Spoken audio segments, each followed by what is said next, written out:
Eu quero que após a minha morte, os melhores médicos carreguem o meu caixão. Eu quero que todo o meu tesouro seja espalhado no caminho até o cemitério. Eu quero também que a minha mão seja pendurada num alto mastro. Esta foi a última ordem que Alexandre o Grande, ou Alexandre Magno, deixou para os seus generais de guerra, ali ainda no seu leito de morte. Esses generais, muito assustados com aquilo, porque não era o hábito, o costume da época, e ainda não é nos dias atuais, de um ritual funerário para um grande imperador, para um grande líder, quiseram questioná-lo o porquê disso. E ele prontamente explicou: porque eu quero que todos saibam que, diante da morte, até os melhores e maiores médicos são impotentes. Eu quero que todos saibam que toda a riqueza adquirida na terra vai ficar na terra. E quero que saibam também que nós viemos para esse mundo de mãos vazias e voltaremos e sairemos desse mundo também de mãos vazias. E a única coisa que importa que não temos mais é o tempo. Alexandre Magno, Alexandre o Grande, ele reinou, ele conquistou o trono aos 20 anos de idade, logo após a morte de seu pai. Em apenas uma década, ele expandiu muito o seu reino, né? Ele era o rei da Macedônia, ele expandiu de forma tamanha, ele ficou grandemente conhecido pelo seu grande poderio, e braveza. Mas não foi isso que provou ser Alexandre Magno, digno de nome Alexandre o Grande. Foi exatamente o legado que ele deixou. Ele chegou à conclusão de que as maiores batalhas não eram travadas ali no campo de guerra, mas eram travadas dentro de cada um de nós. Ele deixou também o conhecimento de que o bem mais precioso que nós temos nessa terra não é o dinheiro, não é a riqueza, não são as conquistas, não são as homenagens que recebemos das pessoas, mas sim as próprias pessoas com as quais convivemos. Então, eu paro um pouco aqui para refletir sobre ter dinheiro é muito importante. O dinheiro não é a coisa mais importante do mundo, mas ele interfere nas que mais são. Muitas pessoas hoje têm dificuldade em adquirir dinheiro por questões de crenças limitantes que foram instauradas nelas ao longo da vida, por pais, por instituições religiosas, e algumas delas até se respaldam em passagens bíblicas, como aquela que fala sobre o maior mal do mundo é o dinheiro. Não, a palavra de Deus diz que a raiz de todos os males é o amor ao dinheiro. Não fala que é o dinheiro, porque o próprio Jesus, quando andou aqui na terra, ele tinha pessoas que ajudavam ele financiando o seu ministério. Ele tinha, inclusive, um tesoureiro, tomava conta da bolsa. Então, o dinheiro não é o problema é quando a gente coloca o nosso amor maior no dinheiro. E a palavra de Deus diz também que aonde está nosso coração, ali está nosso tesouro. Então, o dinheiro é muito importante, nós temos que realmente querer o dinheiro, porque o dinheiro, inclusive, ele além de abençoar as nossas vidas, abençoa a nossa família, ele leva pão à boca daquele que tem fome. Nós podemos usar o dinheiro, inclusive, para glorificar o nome de Deus, para poder engrandecer a nós e aos outros, realizar sim nossos sonhos, planos e projetos. Por que não? Porque não, eu tenho os meus sonhos, e alguns deles são até banais. Na verdade, até uma grande parte dos meus sonhos são banais. Mas por que não viver o banal também? Desde que eu tenha a consciência da minha responsabilidade social, não tem por que não viver o banal. Muitas vezes, muita gente critica, de repente, lá um Cristiano Ronaldo, que tem em sua garagem uma fortuna só em carros, mas provavelmente aquele valor que ele tem lá em carros não é nem perto daquilo que ele ajuda na sociedade. Nós temos aí um exemplo de um jogador de futebol que ele é muito simples, ele é oriundo da África, e ele anda com um relógio muito simples, um telefone simples. Ele diz que adianta ele ter 20 carros, sendo que ele pode andar em um só. Ele preferiu pegar esse dinheiro, investir lá no país dele, ajudando os seus patrícios, na educação, no lazer, no esporte, né, em diversas áreas. E isso é louvável. Mas não quer dizer que ele anda com o relógio mais simples, um telefone mais simples, porque ele também não tem uma vida boa. Ele simplesmente escolheu ter uma vida mais simples. Mas ele tem lá a condição de ter. Não precisa, nós não precisamos abdicar das coisas boas desse mundo para poder ajudar o outro. Nós precisamos, assim como Alexandre o Grande, entender que as maiores batalhas não são travadas aqui fora, na vida, no campo de guerra.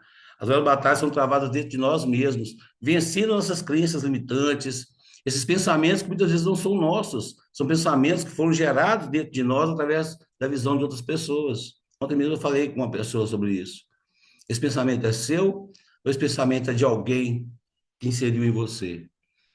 Então, que a gente não permita que as crenças limitantes do outro, que os pensamentos do outro interfiram no nosso desenvolvimento, mas que a gente tenha a humildade e a humildade de, assim como Alexandre Grande, o Grande, de entender de que aquilo que nós conquistamos aqui na Terra, em termos de bens materiais, vai ficar aqui na Terra.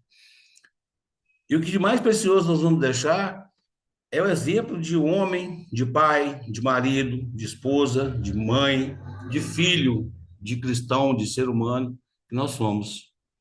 A mensagem de hoje não vai ser longa. A mensagem de hoje vai ser só realmente para trazer a atenção a esse fato que é primordial. Quem eu sou? Qual o motivo de eu ter vindo para esse mundo? Né? Qual que é?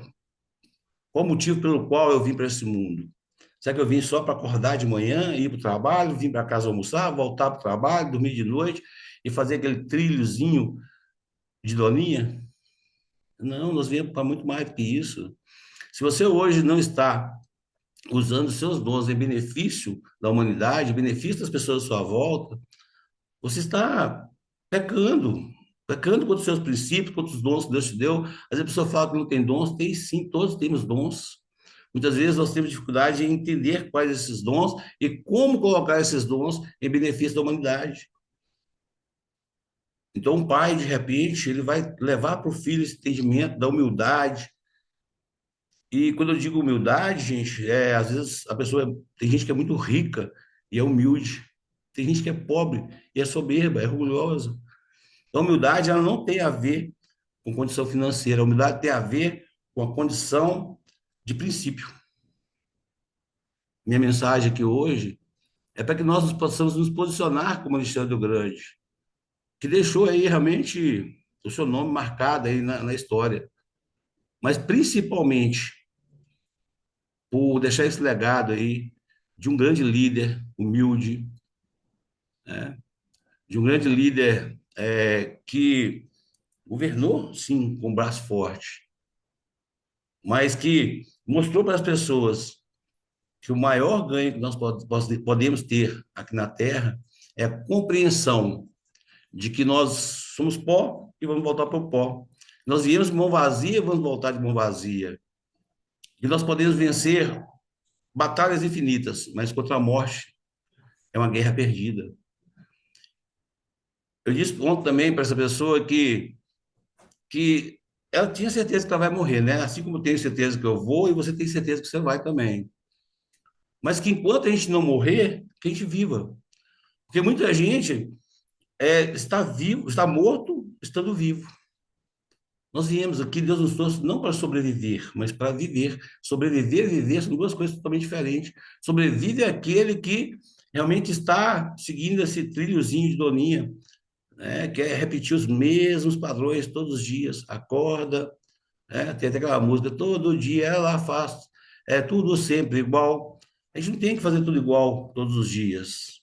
Nós podemos nos capacitar para ser mais, para dar mais.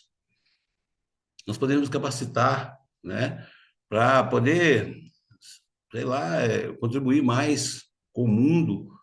Uma vez Madre Teresa de Calcutá, todo mundo conhece, né? Eu acho que pelo menos deveria conhecer a história dela.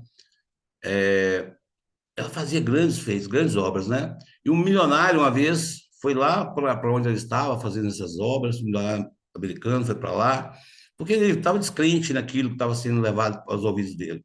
E quando ele percebeu a grandiosidade do ato dela, né, do altruísmo, da empatia que ela tinha, ele se sentiu sensibilizado com aquilo e disse para ela: Oi, Maria Tereza, eu quero te ajudar. Eu tenho muito dinheiro, eu sou muito rico, eu quero te ajudar. No que você precisa? Ela disse assim: a coisa que eu mais preciso é que você vá para casa ame sua esposa, seus filhos, ame sua família, seja um bom ser humano, seja um bom cristão. Porque dinheiro não faltava para ela. Ela escolheu não viver uma vida de luxo, mas não faltava dinheiro, não faltava pessoas que investiam ali no ministério dela. Mas muitas vezes faltam pessoas para ajudar a fazer do mundo um lugar melhor. Se nós queremos viver num mundo melhor, nós temos que nos tornar melhores e ajudar o outro a ser melhor também. Então, você quer contribuir com o mundo? Seja um bom pai, seja um bom marido. Não adianta, não é falar te amo. Amor não é substantivo, amor é verbo, amor é ação, é prática. Né? Falar te amo é muito importante, mas também contribuir com o dia a dia, demonstrando amor através de atos, de gestos, é muito importante. Na verdade, nós estamos chegando aí na sexta-feira, muitas pessoas abrem mão de comer carne, de beber, mas e o coração? A palavra de Deus diz que a circuncisão que ele quer de nós hoje é de coração. Deus não está buscando sacrifício humano, não tem nada contra quem abre mão de fazer essas coisas. E nem acho que a gente deva fazer isso por desafiar. Aí não existe nada disso, não. Eu como, bebo. Não estou falando isso. Só estou falando que o contentamento de Deus para conosco está muito mais voltado para a nossa prática diária de hábitos bons, de, de cooperativismo, de altruísmo, de empatia, de compaixão, do que simplesmente para abdicar de comer carne um dia, tomar uma bebida um dia, né? E os outros dias do ano. Então, deixo aqui meu abraço. Eu sou Norberto Ferreira, sou psicoterapeuta, trabalho com neopsicologia, uma das minhas abordagens da neopsicologia, a hipnose terapêutica, a reprogramação mental e comportamental, a espiritualidade. E estendo aqui minhas mãos para te ajudar. Se você está passando por esse processo de não saber quem é, de falta de identidade, de não saber por que e pelo que veio a esse mundo, está lutando aí as suas batalhas internas, né? Porque batalha externa todo mundo luta todo dia. Aí eu acordei hoje para matar mais um leão. De repente a gente pode ser amigo do leão, domesticá-lo e usá-lo ali a nosso favor e não contra nós. Então, eu desejo a todos uma ótima semana, peço a Deus que abençoe e que essa mensagem possa ter trazido um pouco de luz, clareza e entendimento de que assim como Alexandre Grande, nós podemos conquistar muitas coisas, nós podemos viver uma vida muito boa, próspera, até mesmo porque teve alguém que já pagou o preço por nós por isso, teve alguém que já sofreu demais, né, por nós, para que nós não precisássemos sofrer. Teve alguém que se apartou do Pai para que a gente não precisasse se apartar dele. Então, eu te ofereço aqui estender as minhas mãos nesse processo de ajuda, porque eu quero viver num mundo melhor. Então, para isso, eu preciso me tornar melhor e te ajudar a ser melhor também. Uma boa semana e que Deus nos abençoe a todos. Gratidão.